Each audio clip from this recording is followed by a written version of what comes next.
Welcome back, guys. It's the TightWad, and as you may have noticed from my most recent videos, I'm on a quest to make my home smarter. So today we're replacing my Honeywell programmable thermostat with the new Nest Thermostat. This is going to allow me to control it from my Alexa device or from my cell phone.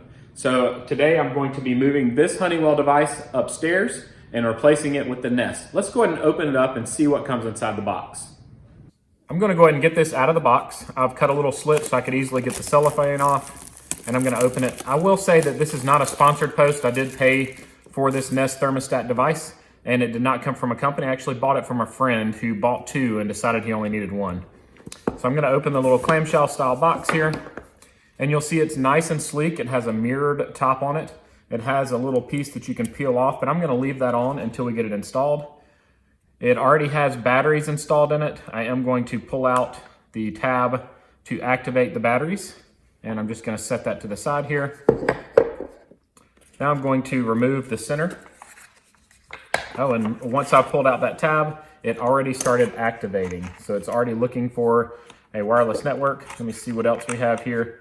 Looks like we just have a mounting bracket and then two screws with it. Since we have an Amazon Alexa and this is a Google device, we do have to install first the Google Home app to initialize and set up this device. So once you've searched and installed the Home app, you'll touch it, and then it's going to ask you to log into your account, which you will also need to do. So I'm logged in to my TightWadDIY account here, and I'm going to start by searching for a new device because my Nest here is saying when it flips to English, connect with a Google Home. So continue setup in the Google Home app. So now that I'm here, I'm going to click Get Started. I'm going to choose New Devices. I'm going to choose create another home because I don't have a home created yet. And then next, I'm going to give my home a nickname.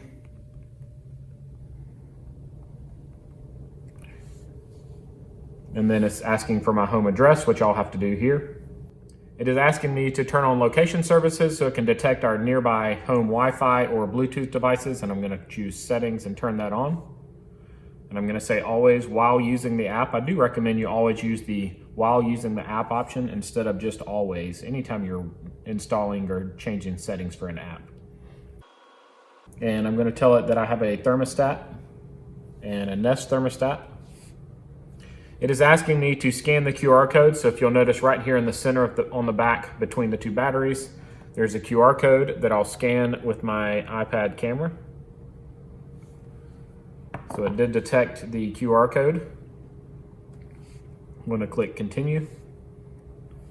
And I agree to legal terms. And I don't have any of these devices already set up in this home. So this is asking me to set up a Nest network since I don't already have some of these other ones created. And if I ever want to add other Nest products, I will need this Nest network created. So I'm going to go ahead and create a Nest network. This says it can take 30 minutes to set up. I'm hoping it doesn't take that long. So I'm going to go ahead and click next here to click through some of these settings. And it tells the different things you're going to need. I don't think I'm going to need any of those. Turn the power off at the circuit breaker for your HVAC system. I came down to my breaker box and I found the AC unit, which I don't think these need to be turned off, but better safe than sorry. These are probably for our outside unit. And then we have our furnace right here, which is definitely something that needs to be turned off. So we'll flip off both of those sets of breakers. If you have dual units, like I do, you need to check the other panel as well to make sure you don't have any AC or furnace breakers in here. Then we're going to remove the old thermostat. Since I cut the power on the main breakers in the basement, we're ready to remove the thermostat. And I do want to point out, after I get this off of here, that you can see there are still numbers illuminating here. And that's because this has batteries in it. So it will hold your settings even when it's not connected to power. So don't assume that this display is directly linked to cutting the power off of the entire system. Ours is not mounted on an electrical box. It is just a hole in the wall. I took a picture of the wiring behind the thermostat in my current one, and I'm going to say use photo. So it's going to save this photo so that we can refer back to it later. Great addition to their app here. This is telling you things to look for, whether you have stranded wire, wire nuts, or a label showing 120 or 240 VACs, those type systems are not compatible. If you just have single strand regular wire, then yours should be compatible. So mine is not high voltage, so I'm gonna move forward. So the first thing you're gonna look for is to make sure that you have small wires that are not stranded. That would indicate that you have high voltage coming here and your Nest would not be compatible. You're also wanting to look for any kind of label that says 120 or 140 volts. And then if you have any wire nuts here, that's another good indication that you're working with high voltage and not low voltage, and the Nest thermostat is only compatible with low voltage. At this point, I need to remove this back plate here so that I can see a little better. So I have some flathead screws in here. I'm going to use a flathead screwdriver and get those removed. And this is why they use Phillips head for most things, because flatheads are so hard to work with. It does look like I'm going to need to spackle and paint where these holes are, because I don't think the Nest is going to cover it. I will provide a link in my description and in the pinned comment to a vanity plate that you can purchase that will cover all the holes or any other things that are in the way once you start your installation. If you aren't using the app for your installation, I do recommend that you take a photo of the placement of the wires where you can see these letters on the bottom and on the top, and your wires should be marked with the corresponding ones, like red should have an R, white should have a W, because we're going to remove these wires now. And we're also looking for any kind of little jumper, which you can see between terminals RC and R, there's a little silver jumper there. These screws are tiny, so you can get one of these small screwdriver kits. They're mostly for glasses repair, but they come in handy for things like this. I'll make sure I link one of these in the description and pinned comment as well. So the first thing we're going to do, according to the app, is remove this jumper wire. So just remove these two, or loosen these two screws here. You don't have to remove them completely. You can just back them out to the surface of the plastic. And we're going to remove this tiny little jumper here in the back. Since I'm using the Google Home app for my installation, it asks me for which wires I have available. This is not asking for which wires are currently connected, because remember I had that jumper and I only have 4 wires connected, but the Nest app is looking for a few more of those. So I actually pulled it out and looked at all of the wires available and all of the labels, and I marked those. So I have white, yellow, green, red, and a C for continuous power. So those are required for the Nest app to work. And when you click next, it will let you know if your current wiring options do not work for this particular Nest, and it'll ask you to contact a professional. But since I had all the correct wires, I am good to go moving forward. So now it is time to disconnect the complete old thermostat. So I'm going to remove the remainder of the wires.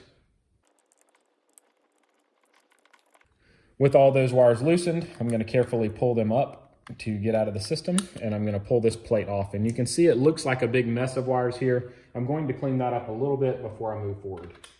If you're using a trim kit, now would be the time to pop that on so that you don't forget to do it and have to come back later. So I'm just going to separate these wires so I can see them a little bit better. And I'm going to leave the 3 that weren't used on my previous system pulled back, because I don't think they're needed in this one either. My goal here is to get rid of some of these lines where you can see where the old thermostats were. I can even tell where the original one was, where the new one was that I had, and now we're going to get rid of all that. So we have a nice coat of paint for our new thermostat here. I'm going to be using this sanding block. These are really awesome. I use them a lot for my woodworking business. They're available on Amazon, so I'll provide a link to these. I have a 120 grit sandpaper.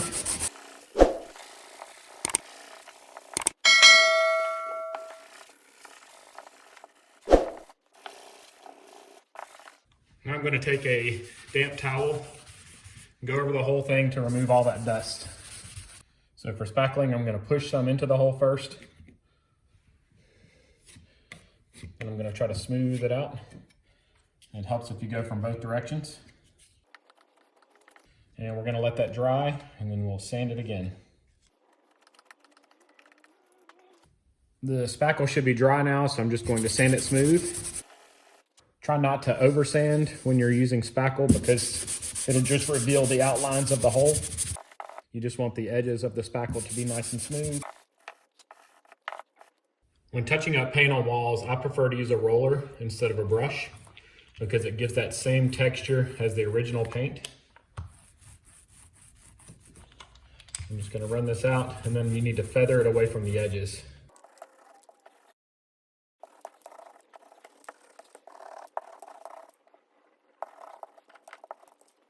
and that will dry and match our wall, and we will be ready to go putting on the plate. All right, the paint is almost dry, but I'm gonna go ahead and slide the wires through this plate again.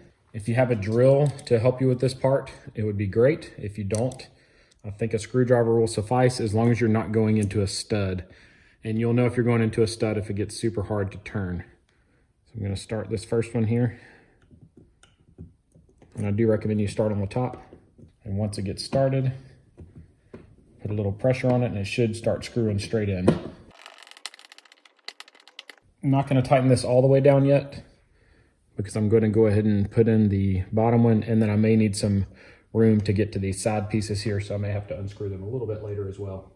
So with that in position and the bubble right between those two lines, I can screw in the bottom screw.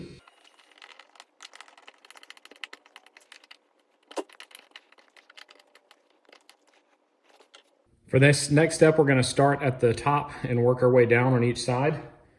And there's a diagram in the app that shows where each of the colors go. So top left is going to be yellow 1, or just the yellow if that's what you have.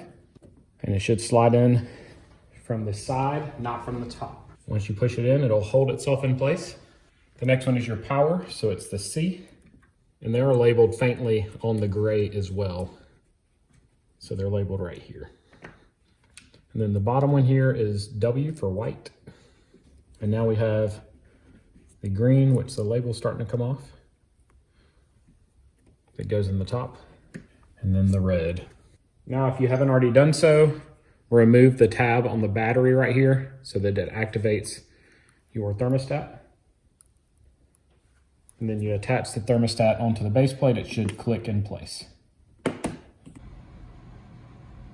With everything wired and in place, it's time to turn on our thermostat and our AC unit back in the breaker box. It's been about a month since we installed our thermostat, and I wanted to give you a little mini review here.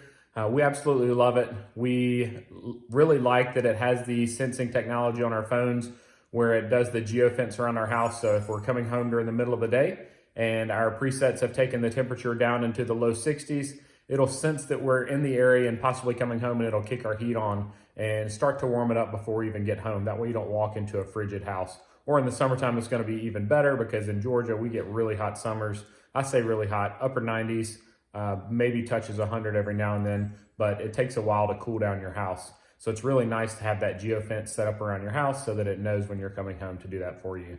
There's a lot of other great features. We love that we can just tell our smart device to turn the temperature up or down. We don't have to get up and move it. And when you walk by, it senses that you're here, so you can get a quick glance at the temperature of what it's supposed to be versus what it actually is. And you saw that kick on when I put my hand in front of it. So there is some motion sensing technology built in here. If you have any questions, drop them in that comment section below. I do read every single one and I reply to as many as I can. I try to get around to all of them. Click any of the videos showing on your screen right now. Lots of smart home features. And as always, I hope you guys have a great day.